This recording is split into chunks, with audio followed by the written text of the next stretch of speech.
Good morning. Today, we are going to share. You guys look so cozy on the couch. Look at you guys, just all family and stuff. And we're going to share together on singleness. So I really needed some moral support up here to share on this topic, as I am clearly not a single at this point in my life. So, but it's good. It's good. It's all good. So first off, here we have Stephanie. And Stephanie has been a friend for 10 years, probably. And she is loyal. She is committed. She is a caring friend and a blessing to anyone who will have her in their lives. And so happy she's here and part of this family. And if you don't know Stephanie, get to know her. We have Shelby right here. You guys know Shelby. Shelby and Juan lead our kids ministry here. And Shelby and I have been friends probably not quite 10 years, because I think it was a couple years after we met Stephanie that we met, or maybe a year later. Yeah, I remember holding Abby when she was like a week old. I don't know. All I know is we were at Starbucks and Shelby's like, "Hold my baby," and then she ran out the door. She came back. I didn't keep Abby, but I was just holding the baby. It's so cute. So happy to hold her. And then we have Landon. Sometimes we call him Lando. We like to do that. So, Landon pastors our student ministries here, and oh, man, we are so blessed. We are so happy that he made the move to come down here and join this family. 6 months. Dude, like 6 months, but yet it feels like always apart, right? Wow, crazy. So I'm excited to see and hear what they're going to offer this morning to us as we unpack this message on singleness. So, yeah, they're a little more than moral support. They have some stuff that they're going to share, which is great. I'm going to set my timer because I like to do that so we all are okay. All right, so singleness. Let's throw up the slides here. This is us. We're launching this series on This Is Us. I don't know if any of you guys watch the show or not, but there's like a lot of emotional commotion about it right now. So, yeah, I can't even handle it. You just cry for days, just cry. And but before I get into the whole thing this morning, I just want to say that if I were single and I were to state my relationship status, I wouldn't necessarily say single. I would say something like this next slide. If my relationship with status would be sleeping in my bed diagonally.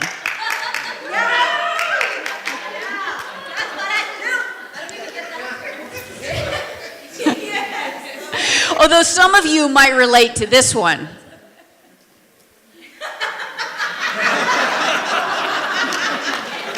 Or maybe you choose to look at your life this way.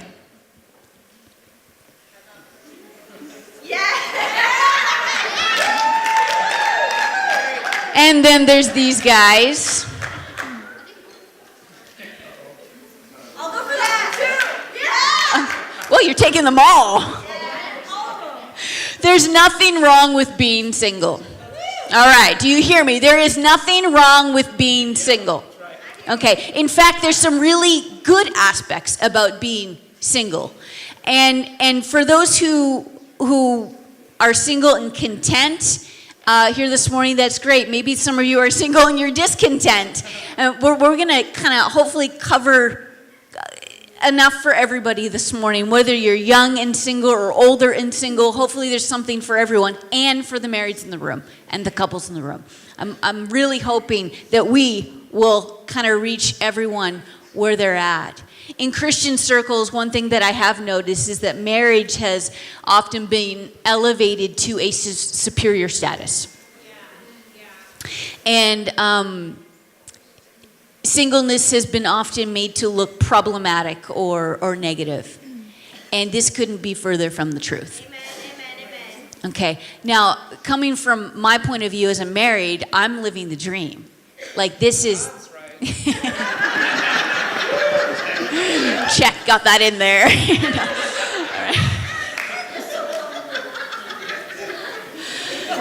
I mean, I couldn't imagine my life any other way. But it doesn't have to be for everyone.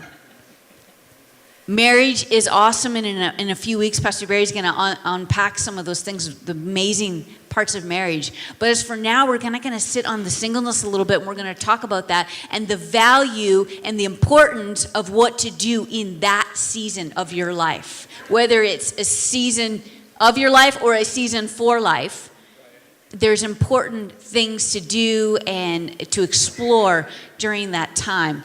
And Paul talks about singleness. He talks about marriage and singleness, actually, in 1 Corinthians 7. But this morning, I'm just going to cherry pick the single parts of the verses so that we can focus there. Let's start 1 Corinthians 7, verse 7. Paul says, "Sometimes I wish everyone were single like me. A simpler life in many ways. But celibacy is not for everyone any more than marriage is. God gives the gift of single life to some and the gift of married life to others." See, Paul was a single man, and he was devoted to the cause of Christ. He had a one-track heart and mind and vision, and he went after it. Verse 8 and 9. "I do, though, tell the unmarried and widows that singleness might well be the best thing for them, as it's been for me." That's Paul, not me. "But if they can't manage their desires and emotions, they should by all means go ahead and get married." This is the awkward part. "The difficulties of marriage are preferable by far to a sexually tortured life as a single." I'm like, wow, dude doesn't mince words. You know, in other words, let's keep it real. If you're not a duck, don't quack like one. You know, like if you need to be married, go ahead and be married. He's just straight. It's not more spiritual to be single. You guys are all telling your own jokes now. Write them down. Yeah. And then I have some people bailing. Too much, too soon. Paul's like, if you need to be married, be married. But there is a component of that extra time and that extra energy that you have when you're single that you can devote to Jesus. We just have to be honest of what works for us.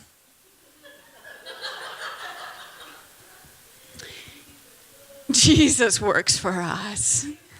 It's always the answer. Most of my life, just to be open this morning, I've been in relationships, and so I'm not necessarily the best example of singleness. Not just because I'm married, but just in general. I have been married for 17 years now, going on 18. And like I said, most of my life I've been in a relationship, and it's not anything that I recommend. I'm not saying that was a good thing. In fact, if anything, it caused a lot of baggage and unnecessary things that I had to work through, prior to getting married, and some things that you unintentionally carry into marriage. And but that's kind of my story, and I can't change my story. In high school I dated a lot, and then right before I went, I was called to go into full-time ministry, and I was excited about that, and I was going to go to Bible college and train. And I was in a relationship, and I decided I needed to break this off. And I just need to go, and I just need to devote my time and my energy to what I'm called to do right now. And this is important for me in this season. So I did that, and I went. But again, it was just like a couple short months later, I was back in a relationship. And a serious relationship, of course, as I entered this time of my life, it's like, it's real now. So this individual, I was like, well, they're kind of like marriage material. It was a youth pastor, so like going in the same direction as me, and things like that. And I thought, well, maybe this could be right. But again, I was just in this cycle of relationships, not single for very long in my life at all. That relationship ended pretty abruptly, and it was pretty rough. And then I started going through this roller coaster of emotions of where my life has been and how I've kind of done this cycle throughout high school and then in my young adult years and now into college, and just really, God, what am I doing? It's like, this is gonna sound kind of weird, but it's like I had a target on my head, like, ask her on a date. She'll be a good girlfriend. It was like that. And I know some of you know what I'm talking about. Like, it's not just me. There's some of you out there that you're like, yeah, that's been my story too. I don't know. It's just like always just keeps coming back and around. And I find myself back in a relationship. And that was my story. But after this kind of brutal breakup in Bible college now, where I had sworn I'm going to go and I'm just going to take this time, I really went through a season of wrestling with the Lord of like, enough is enough. Like, I just don't want to do this anymore. And I believe I received breakthrough in this. See, many of my dating relationships throughout my life, they weren't toxic. They were actually decent, healthy relationships, but I just didn't need them. Like, it was unnecessary and it was distracting. A few were toxic. But I came to that point where God was calling me to more. And I think there had been times where I'd reached that point before, but never really broken through. And at this time, it was different. And I had this wrestling, and I remember being in my college apartment, and it was like, there was a 2-bedroom apartment. There was 4 of us living there, and then all the people that were always there, like, I don't even know whether they're eating our food that we didn't have, and all these things. It's the college life. And I remember being in my apartment and reaching that point of breakthrough now as a single, and being like, you know what, God? If you call me to be single for the rest of my life, now, from a person who's always been in a relationship, I will.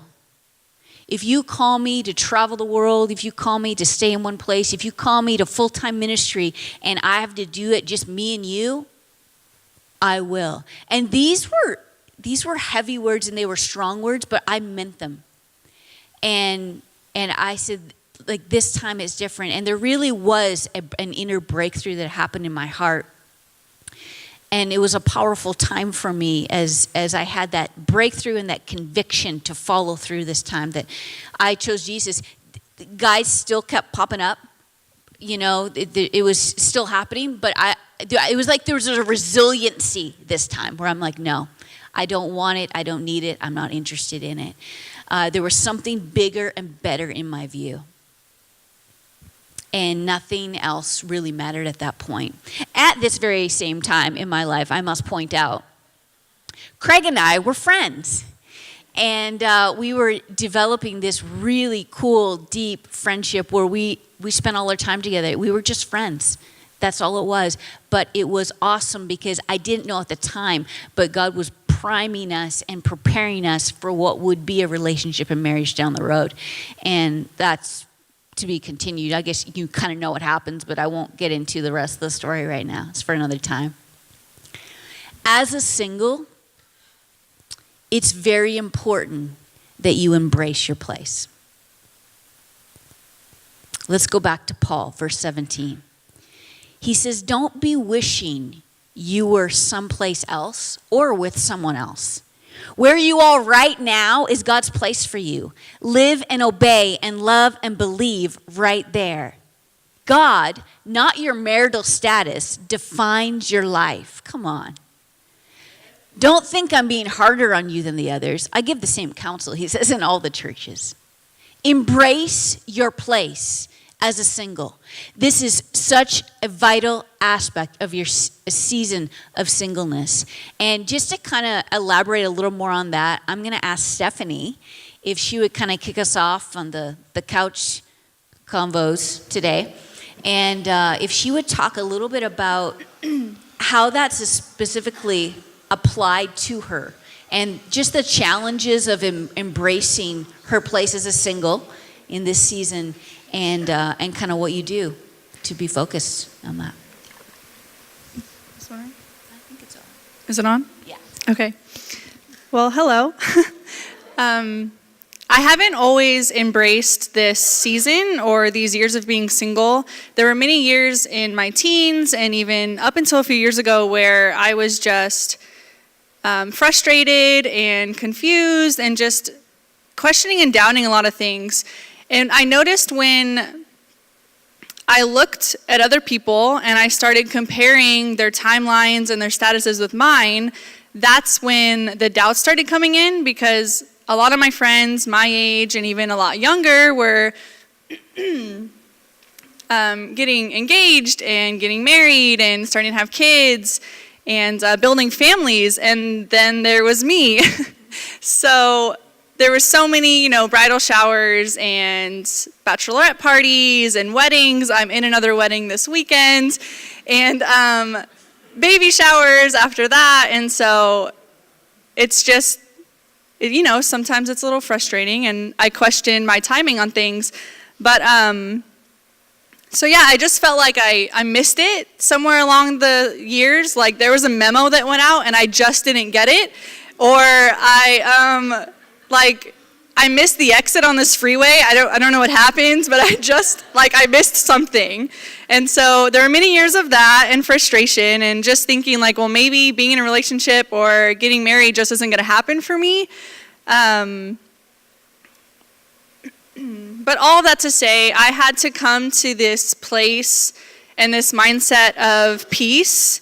I had to come to this place of just surrendering my plan and my timing and recognizing that God's timing is way better than mine anyways. So, and growing up, I thought that I would be married by now, or at least like close to it or something. But I look back over the past few years and I realize, you know what? I probably wasn't ready for any of that anyways. So thank goodness that God has better timing than me. I had to come to this place of, God, you know my desires. You're the one that gave them to me after all. Your timing's way better than mine. You know me way better than I think I know myself. So therefore, you have the best in mind for me. And so I just had to focus on that instead of comparing and looking at other people's statuses. And so there's nothing wrong with me. I didn't miss anything. I didn't miss the memo or the exit. I had to choose this mindset. I could still be living and choosing to live in comparison and frustration, but that's frustrating. So I choose peace and surrender, and I will continue to choose that no matter what season I'm in. Good, awesome. So good. Let's continue on reading Paul's notes on this. Verse 32. I want you to live as free of complications as possible. When you're unmarried, you're free to concentrate on simply pleasing the master. Marriage involves you in all the nuts and bolts of domestic life and wanting to please your spouse, leading to so many more demands on your attention. The time and energy that married people spend on caring for and nurturing each other, the unmarried can spend on becoming whole and holy instruments of God. I'm trying to be helpful and make it as easy as possible for you, not to make things harder.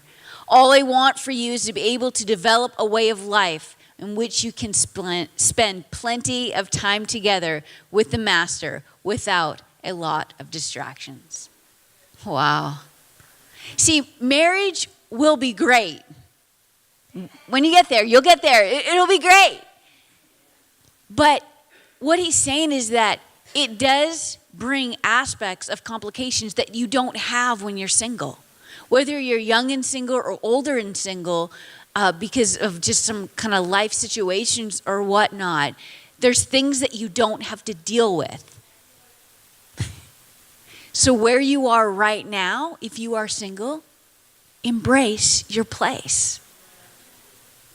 It may not be like this forever. Some of you are like, thank you, Lord. But embrace where you are right now. As you, in your singleness, learn to embrace where you are, I believe that you develop in yourself you have the opportunity to develop as a whole, healthy individual without pulling on someone else to try and help you get there. Because we all know that is not a good plan. See, one of the greatest temptations in singleness is to assume marriage will meet your unmet needs. To assume that it'll be the answer to your weaknesses, it'll bring organization to your life. There's a lot of married people laughing right now.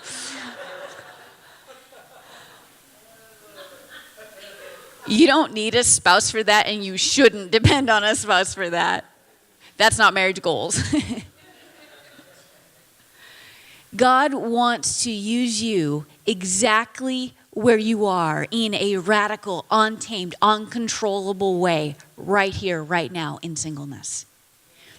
Marriage does help with like friendship and companionship and things like that. Like there's definitely things that are added to your life in marriage. If you're a single parent, and you get married, then there's help with that, with the caring of the kids, with the financial obligations and things like that. So there's definitely a coming together that's awesome and powerful. But in your singleness is where you develop who you are on the inside, and you begin to do things on the outside that you can do now. Where later it might be a little more complicated, and we'll hit that up in a little bit. As a single, embrace your place. And the second point I want to bring out is, as a single, clear your calendar. Clear your calendar. It's very important in singleness that we don't trade what would be marital distractions for other distractions. Just because you're single doesn't mean you'll fill your time with all the right things any more than it means just because you're married, you won't have time for Jesus. It's not one of those things, well, when you're married, you're going to be so busy, you won't have time for all these things. No. You can still do it. It can still happen with priorities. But just because you're single doesn't mean you're going to make all the right choices either. See, we choose our lives. I talked about a little while ago, we dream and then we create. So what we're thinking about, what we're dreaming about, what's going on inside our head is what comes out and what we frame. And as we speak things out and as we think things out, we frame our world with those thoughts and those words. So we can fill our lives with social media. We can fill our lives with Netflix. We can fill our lives with coffee. We can fill our lives with just hanging out at the beach and reading and all that. You can fill your life with church. You can fill your life with a lot of good things and a lot of bad things. And being single does offer a lot of time for that. But don't waste it on the bad or the good. Stick to the God things. Because Satan will use short-term pleasures to undermine your mission. So watch for those and be on alert for those. And just to kind of talk about that a little bit, I'm going to ask Landon if, how he in this season of life would make sure that doesn't happen. Like, how do you make sure your time is stewarded well so that you're not wasteful? I went and bought a calendar, right? Did you clear it? It's cleared when I bought it. No. I think for me, I think of it this way. If marriage is forever, right? Why am I rushing into that? Why do I need to be married now if I'm going to be like forever? Because that's like 1,000 years, right? So the time that I have now is my time. I could not have moved to San Diego if I was married and had kids because I have them to consider as well. I couldn't go to Target and buy a sweater that I want just randomly if I have other people to consider. I think right now what I've been focusing on is creating culture in my own life and creating disciplines like what Renee is sharing, like, am I going to have my quiet time? Like that needs to be established. And then when I am in relationship, that is already established in me. And this is a culture that you're coming into, kind of a deal. I think a lot of times for me to even go back a little bit, like I was looking for a relationship to complete me, because I felt all these missing pieces and stuff, which went to school of ministry, found out my identity, and like Jesus is everything, obviously. So since then, the focus has shifted. Instead of looking for the right one, becoming the right one. Like loving myself. Like what does it look like to like love myself? To make sure that I'm not just doing all this stuff because it sounds good. Like what's best for me? What is God speaking to me in this season? Not necessarily, oh, I want to do 1,000 different things, but like, Lord, what are you calling me to do right now? You know, because I think it's so easy to like feel behind and feel all these different ways because we're putting that on ourselves, and it's not even what the Lord's called us to during this time. Hope that answers your question. It's good. Good word. I'm not even going to lie. When you said marriage is forever, the first thing that popped in my mind was puppies are forever. If you guys know the song, if you don't, just YouTube it. Puppies are forever, not just for Christmas. I'm not going to sing it. Okay. Anyway, good word. Thank you for sharing that. Clear your calendar. As a single, clear your calendar. Make the time, the Jesus time. There's no, like Landon said, this is the time to do that, to fix it here first so that when that person comes in your life, it's already established. It's happening. Like this is the life that you're entering. And the goal would be that they're already doing that too. So now it just comes together. And it's better together when two become one, and then it's as if one can put 1,000 to flight, two can put 10,000 to flight. Come on. But not if those things aren't established first. The last point I want to talk about just for a moment is, as a single, do radical now. Do radical now. See, you don't have to be reckless to be radical, okay? But do radical now. There will never be a freer time in your life. And I was thinking about you, Landon, like in that, and your move down here. Like you said, I was thinking about those very things. If you were married and had kids and all these things and financial obligations and all, you couldn't just like pack up and you're like laying on the floor. God, am I really hearing you? You know, like it's one of those situations, because we've been there where we're like, we need to know this is you because we got babies and we got this and we got that. There's never a more freer time in your life than when you're single. Ask God, what should I do right now in this season? Where should I go? And then say yes to whatever he says. Say yes. Who cares how radical it is? Who cares how out there it is? Just do it. Be a laid down lover of Jesus. A laid down lover that says yes no matter what the question is. There's no call too big. There's no call too small. You just say yes. See, when you pursue this radical journey with the Father, who knows what gifts he's going to just present to you along the journey and unlock to you along the way. You're like, man, I've always had this dream in my heart to go to Africa. Go! What's stopping you? Go now. Well, I just have this thought about ministering, you know, in the clubs late at night, you know, and because nobody goes there, and I just have this, do it now. While you're single, there's never been a better time. It's not that you can't later in life. It's not that those things won't happen. They absolutely can and will. But there is more to deal with, to figure out later on. But I tell you one thing, if God's calling you, which I know he is, to a life of radical risk and a lay down lover, your whole life, if you don't establish those decisions and radical in your singleness, it's going to be very hard when you're married and you have kids, because you have no reference point. But if you establish it now and you're like, that's just who I am, that's just what I do, I'm going here, I'm going there, when you get married, That's just what we do. We're going here, we're going there. When you have kids, the kids are just coming. And that's the life. And that's the life that Craig and I have chosen to live. And as singles, we did that.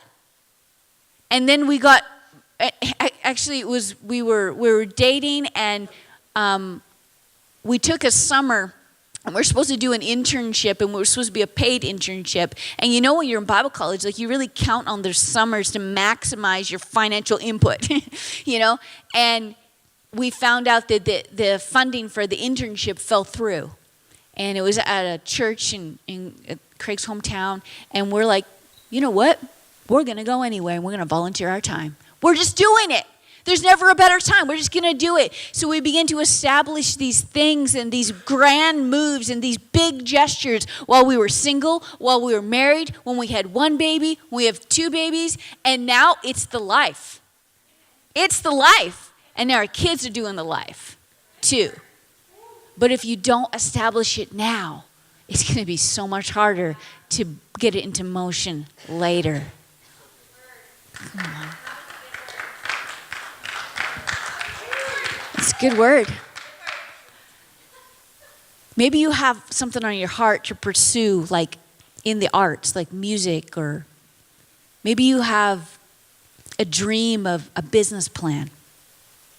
Now, don't wait. Do it now. Maybe you're just like, I just want to spend time with Jesus hours and hours a day. That's all I want. Do it now. Soak in those encounters with the Father. There will never be a freer time. There will never be a better time. You get nothing but time. Do it now. Even, and I just want to just point out before we continue on, even as a single older adult, I know that it's a little bit different of a situation, because chances are you may have been married, or you've lost a spouse, or divorced, or things like that. And so there are more layers to your life. You might have children or grandchildren, or you might, there's other things going on. But still, there is a more of an opportunity when you don't have a spouse, or maybe you don't have kids living at home with you or something like that, to take advantage of this season. So take what you can this morning and apply it where you are. Continuing on with Paul, verse 36. If a man has a woman friend to whom he is loyal but never intended to marry, having decided to serve God as a single, and then changes his mind, deciding he should marry her, he should go ahead and marry. It's no sin. It's not even a step down from celibacy. Thank you. On the other hand, if a man is comfortable in his decision for a single life in service to God, and in its entirety his own conviction and not imposed on him by others, he ought to stick with it. Marriage is spiritually and morally right and not inferior to singleness in any way, although, as I indicated earlier, because of the times we live in, I do have pastoral reasons for encouraging singleness. I just love the way this is worded. And Paul's just the way he says it. Maybe you're like, okay, I hear you, Paul, but honestly, like, I get it, but I just want to be married. He's like, that's okay. It's not a step down. No worries. You're good. See, the Father knows the desires. He knows your desires. He knows your heart. He knows the plan. Sometimes we feel like, man, it's never going to happen for me. He's got it. He's got it. God knew the desires of my heart. And though I'd been in this roller coaster of relationships, when I laid them down, and I was like, you know what? No more. It's me and you, Jesus. And if that's how it is, then that's how it is. And then I found my fiance on the front lines, doing exactly what I was doing, pursuing the heart of God, chasing after the dreams and visions. And that's how we found each other. And that is a powerful togethership. Just to wrap up what we're talking about this morning, I wanted to offer kind of another side. The aspect of, yes, the singles that are here in this room, yeah, you're like, yeah, I'm single. But that doesn't define you. And you are a part of a bigger family that's made up of couples and other singles and all kinds of situations and backgrounds. As a married, it's important how I mingle with the singles. Because we all have placement and value, and no status is lesser than the other. And in a family, we should all feel that sense of belonging. So as a single, you should feel comfortable hanging out with me and my husband. And we should in no way make you feel lesser or awkward or uncomfortable because we're married and you're not. And I hope that never happens. And vice versa. We should be able to all hang out together and it be okay. That we shouldn't just have the singles groups and the couples groups and the older group and the younger group and the youth group and the children. We're family. So we do life together. So I wanted to offer this other side for you as singles, but also as us as marrieds. Like, how do we do this well? And if there is anyone that I know that does this well, it's Shelby and her husband Juan. They do this so well. They incorporate singles, marriage, whatever in their life, and they just love them.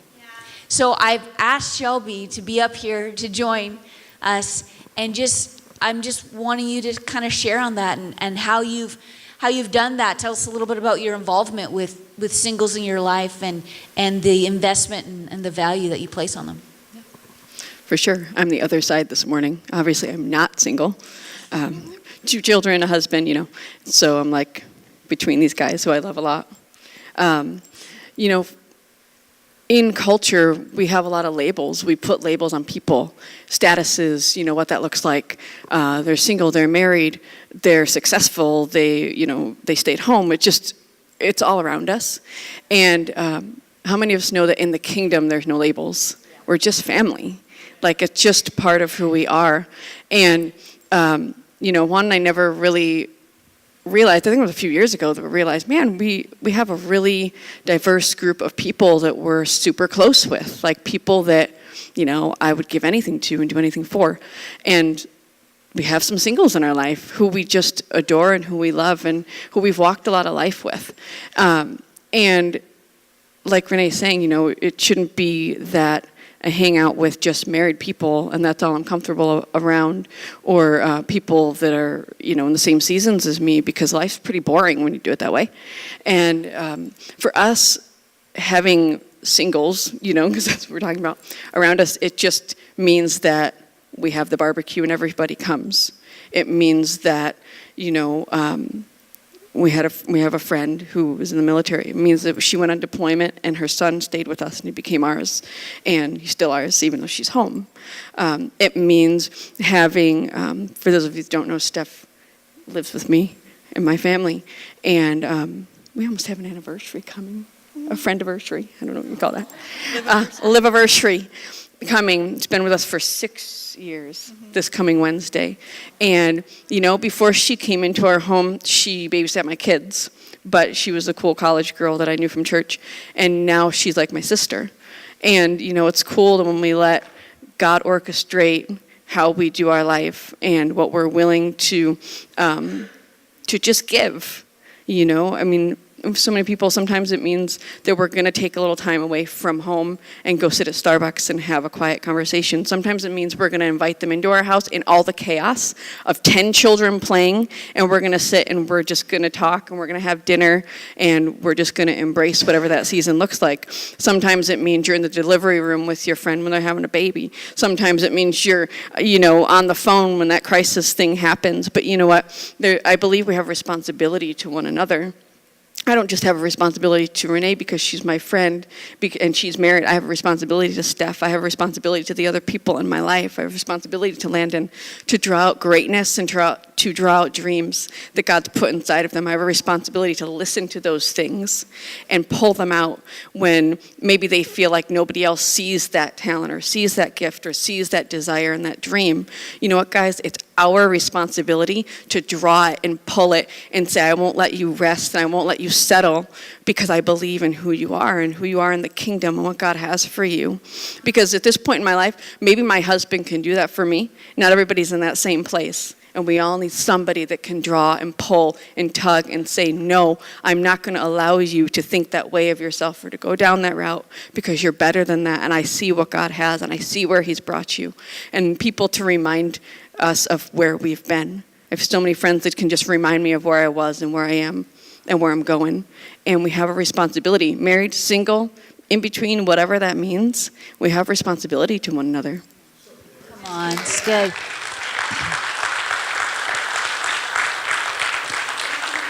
In a family, there should be no lonely people.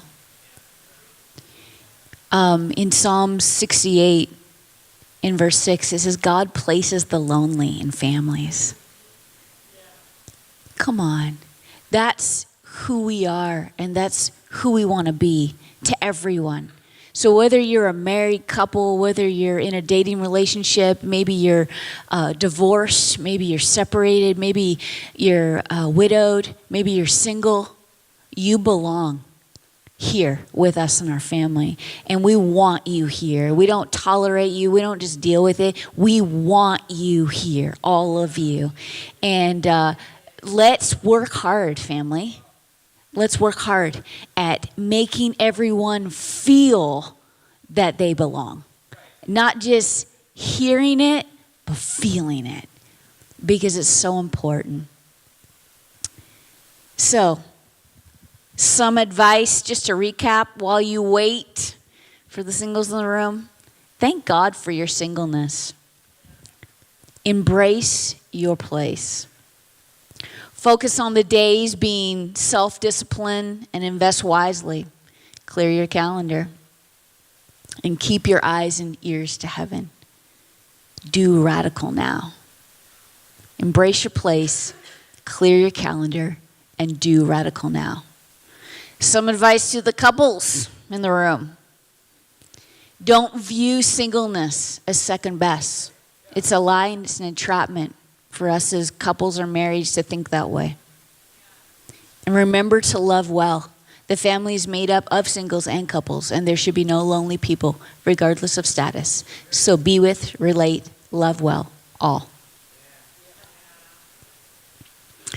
One last thing, and really, this is where it all boils down to, right here.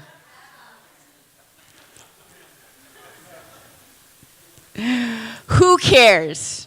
We're all awesome. Let's pray.